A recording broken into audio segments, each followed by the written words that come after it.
Okay guys, this is Global SST Analysis Part 4. Now,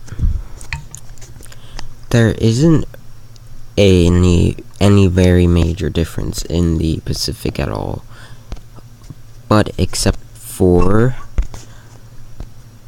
the PDO region. This entire region I would draw has seen a change from the past few weeks. Remember the cold stripe that was in there last week in my last SST analysis video? Well, it is now moving northward. Well, not moving northward. It is remaining in its position, but it is weakening. And you see these warm waters developing here. And also look at where the center of the warmth is. It is just now south of Alaska. Last week, the center of the warmth was here, in this region. Well, not there, just directly here, and now it has first of all bunched up and then moved just south of Alaska. So that is a check mark for colder and snowier weather during the winter as this continues. Now just focusing on this region again, you're seeing warming of the waters in this region, and these waters are beginning to weaken, these cooler waters. And then you're also beginning to see the first signals of upwelling of colder waters in this region right here. If you have colder waters here, that would form a horseshoe signaling a very positive very positive PDO. I believe that will happen. Now I will move over to the Atlantic, which is what I mainly focus on in all of my videos. Now, looking in the Atlantic, you will notice, well, first of all, let me just draw this right here. You're seeing extensive warming of the waters west of Africa. Also, you have Invest 99 here, and you also have Tropical Storm Gloria. Post-tropical, I believe it's post-tropical, but it is becoming more active in this region, while the Pacific has just remained on fire since El Nino. Now, time to focus in this region right here. It is warming, I'll be honest. This region right here is warming, while this region up here, right here, is cooling. You have to keep a close eye on this cooling water, because if it continues to cool and colder waters, you see a little, it is a very, very tiny area of colder waters. But if you look in this region, just off of the Atlantic coast, you will see, well, why didn't you tell me that earlier? Well, you will see colder waters beginning my goodness, are you serious? Just now beginning to upwell just off of the east coast. Now I'm trying to zoom in, but this is not allowing me to, so let me just shrink it down a little bit to there. Now this right here is, oh my gosh, this is as close as I can get, and it is a very small area, yes, but any small changes in the region I'm going to show you, like look right here. I know it's very tiny, you may get on me about that, but also look at how much deeper the cold is getting in this region right here. And the cold has dissipated that was over here, and now it's just up here, looking more like it transfers energy. So judging by this, now the models are still showing this type of flow of the jet stream with just well above average temperatures here and cooler than normal temperatures in Canada and extreme northern Maine. Now, do I agree with that? 100% no. Because it just seems as if they are completely ignoring these regions in this area right here. Look at how extensively warm it is here and here. Now, this warm water is beginning to upwell here too. So if it is that warm, essentially red hot, because it is red and it is hot water, so if it becomes red hot around the entire part of Greenland, then I would not be surprised if they changed their forecast. But I'm still confused on why they're showing that, because look, this finally migrating east, meaning it's showing a stronger signal for a positive PDO. You still have this very, very weak to neutral La Nina, and you have a similar Greenland setup as 2009 and 2010. Now, speaking of 2009 and 2010, I'm just going to transfer over to the SST anomalies of that year. A very memorable year. Yes, it was. Well, this is during January, I believe. December. It might be during December. So it won't show the northern parts, but this is not what I'm looking for. Okay, no, actually this is just currently. Well, that was last week. I'm trying to find it, but I can't. But anyways, just even though you had a negative PDO, did not mean you didn't have a very cold and snowy winter in 2009 and 2010. That is just something to keep your eye on.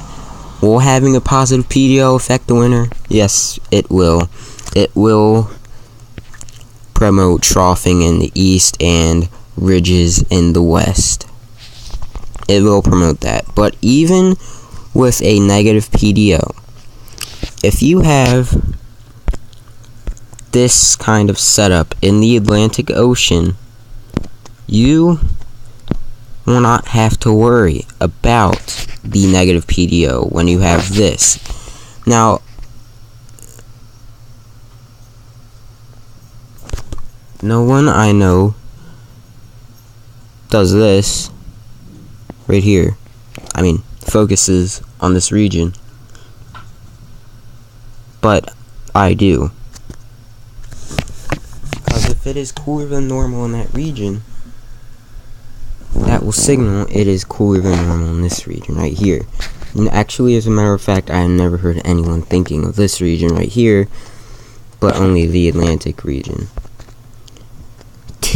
Not typically. This is winter of 2009 2010, and as you can see, it's cooler in this region, therefore you had a tribal. This isn't even a well put together tribal, it's just slightly organized. So you have warm up there, then you have cold up here, and you also have warm down here. And something to focus on is this region here. Now, keep this region in mind while I switch back over to the current SSTs. Now,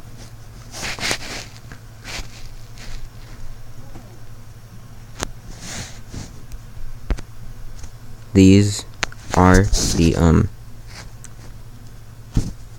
current SSTs.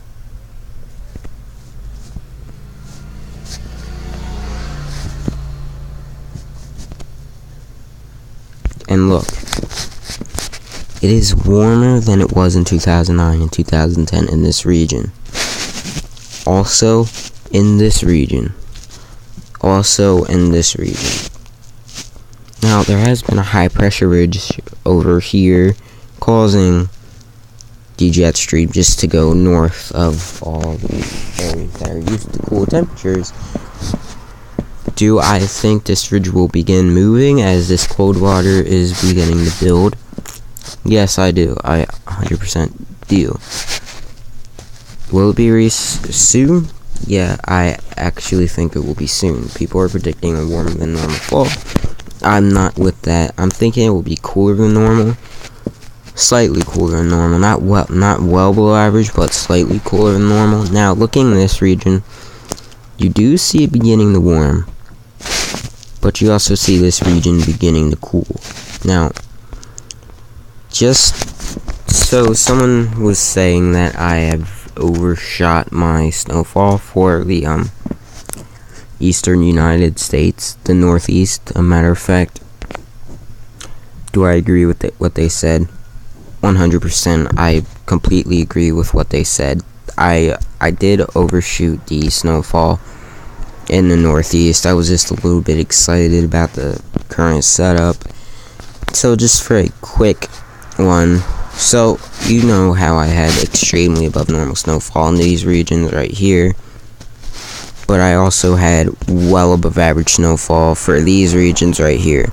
I do believe that this will still happen, but I also believe you will have some mixing issues. No, not there. Just say in New Jersey, which is nothing new to them. They're always used to that. But here's where I extremely messed up, extremely bad. I was saying this. Now, keep in mind, I had the Great Lakes in this color.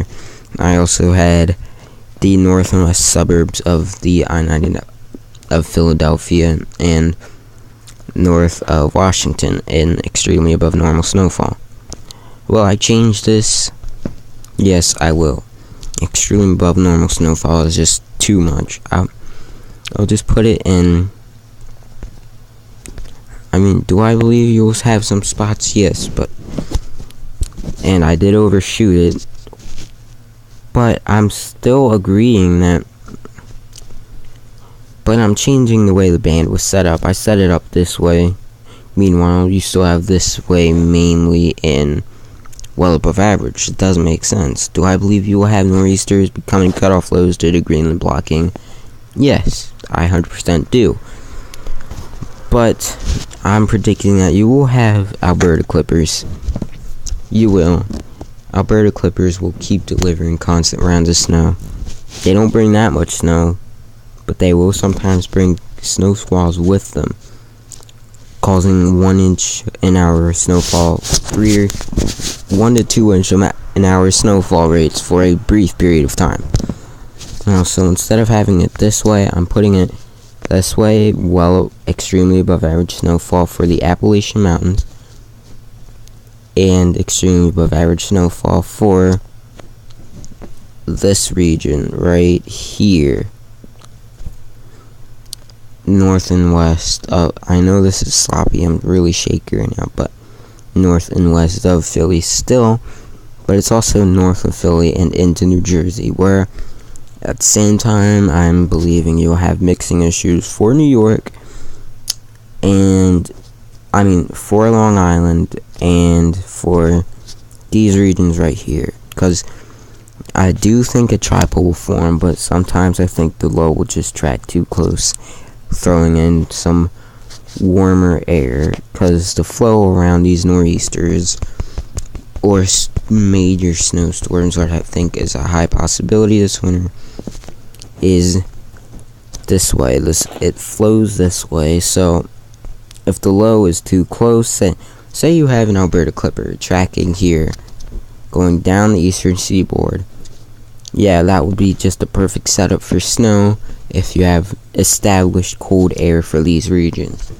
which I believe that will easily happen this winter with a negative NAO and a negative AO. But if you have a low tracking right above you, the flow turns more southeast, like especially if the low's up here, meaning that you'll have colder than normal, more rain than snow in these regions, because it is pulling up warm air from the south instead of pulling down cold air from the north. Alright, so I'm going to be doing a really quick video on solar activity, show you where we are and where I believe we will be for the winter of 2016 and 2017. Now, goodbye. I will release that video in just a few minutes. Deuces, and apologize for overshooting the snow totals for this region. I don't believe that will happen. I apologize, and thank you for commenting on that. Goodbye.